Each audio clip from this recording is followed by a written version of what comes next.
이재명 대통령이 수석 보좌관 회의를 주재한 자리에서 참모들에게 국내외 잘못된 보도를 하나도 놓치지 말고 바로잡아야 한다고 지시했습니다.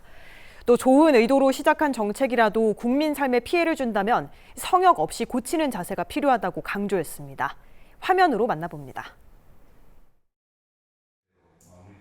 청와대에서 수석 보좌관 회의를 주재한 이재명 대통령.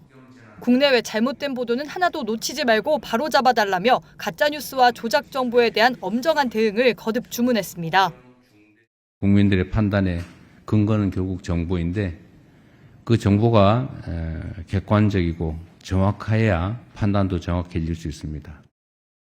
최근 마무리된 정부 업무 보고에 대해서도 언급하며 국민 삶을 변화시키기 위한 발빠른 실천이 더없이 중요하다고 강조했습니다. 특히 이 대통령은 좋은 의도로 시작한 정책이라도 국민 삶에 피해를 준다면 안 하는 이만 못한 거라며 문제가 있으면 적극적으로 고칠 수 있는 자세가 필요할 거라고 말했습니다. 항상 국민의 눈높이에서 모든 사안을 살피고 문제가 있으면 어떤 사항도 성역 없이 적극적으로 고치는 유연하고 능동적인 행정이 필요합니다. 이 대통령은 청년 정책의 중요성도 강조하며 여러 국정과제 가운데 속도를 높여야 할 것 중 하나라고 설명했습니다. 특히 정책을 만드는 것만큼 중요한 게 접근성을 높이는 거라며 공급자가 아닌 수혜자 입장에서 제도를 끊임없이 보완해 줄 것을 당부했습니다. KTV 최영은입니다. 수석 보좌관 회의 소식 리포트로 전해드렸는데요. 취재기자와 함께 오늘 회의 의미와 앞으로의 과제까지 자세히 짚어보겠습니다. 자, 심욱진 기자, 오늘 회의에서 좀 가장 강조된 부분이 아무래도 폭염 대책 그리고 청년 정책이었는데요. 얼핏 보면 조금 다른 주제인데 함께 강조된 이유가 있을까요? 네, 오늘 이재명 대통령이 주재한 회의가 총 2번이었는데요. 네. 그 회의에서 청년 문제와 폭염 관련 내용이 상당히 많았습니다. 두 사안 모두 국민들이 일상에서 직접 체감하는 민생 문제라는 공통점이 있다고 볼 수 있는데요. 폭염은 당장 국민의 안전과 생활에 영향을 주는 문제고 청년 문제는 일자리와 주거, 소득 등 미래 세대의 삶과 직결된 문제라고 할 수 있는데요.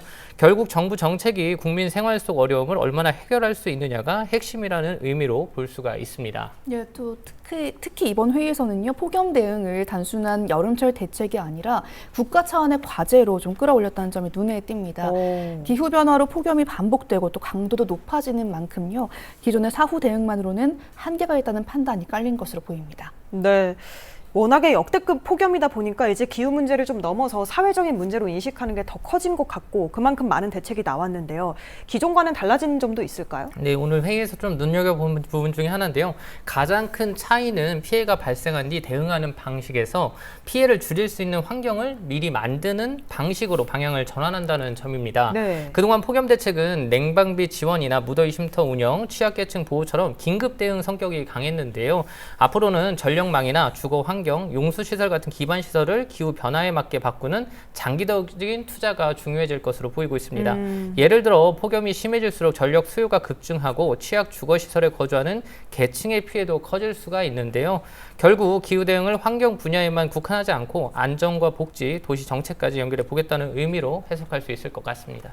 필요한 정책이긴 한데 결국에는 다 예산이 필요한 거잖아요. 뭐 반영이 되나요? 내년도 예산에도. 네, 반영이 될 것 같습니다. 오늘 회의에서 내년도 예산 반영을 강조한 이유도 조금 있을 것 같은데요. 네. 대통령의 방향을 제시했다면 이제 실제로 사업 규모와 우선순위를 정하는 것은 앞으로 진행될 예산 편성 과정이라고 볼 수 있을 것 같고요.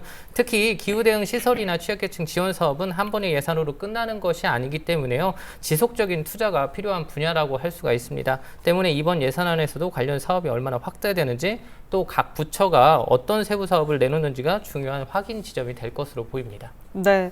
올해가 또 어떻게 보면 앞으로의 생에서 가장 시원한 여름이라고 할 만큼 폭염이 계속될 것으로 보여서 앞으로의 대책도 좀 중요하겠네요. 자, 다음으로 이재명 대통령이 청년 정책도 점검하라고 주문을 했는데요.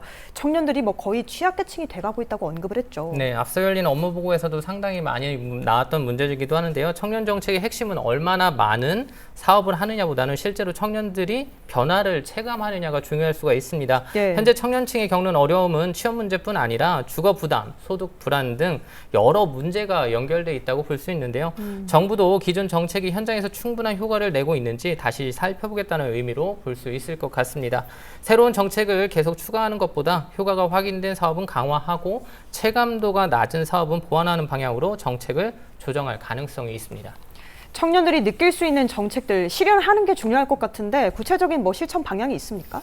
네, 앞으로 좀 크게 두 가지를 보면 좋을 것 같은데요. 네. 하나는 예산안에 오늘 제시된 방향이 얼마나 구체적으로 반영이 되는지를 보면 좋을 것 같고요. 또 하나는 각 부처가 내놓는 후속 대책이라고 할 수 있을 것 같습니다. 폭염 대응은 단순히 무더위를 피하는 수준을 넘어 기후변화에 대응하는 국가 시스템을 바꾸는 문제라고 할 수 있을 것 같고요. 네. 청년 정책 역시 실제 생활 여건을 개선하는 성과로 이어져야 한다는 의미가 있습니다. 결국 오늘 회의는 정부가 앞으로 집중할 정책 방향을 제시한 자리였고 이제는 그 방향이 예산과 실행 계획으로 어떻게 구체화되는지가 관건이 될 전망이라고 할 수 있습니다. 네, 잘 들었습니다. 지금까지 수석 보좌관 회의 내용 취재 기자와 알아봤습니다.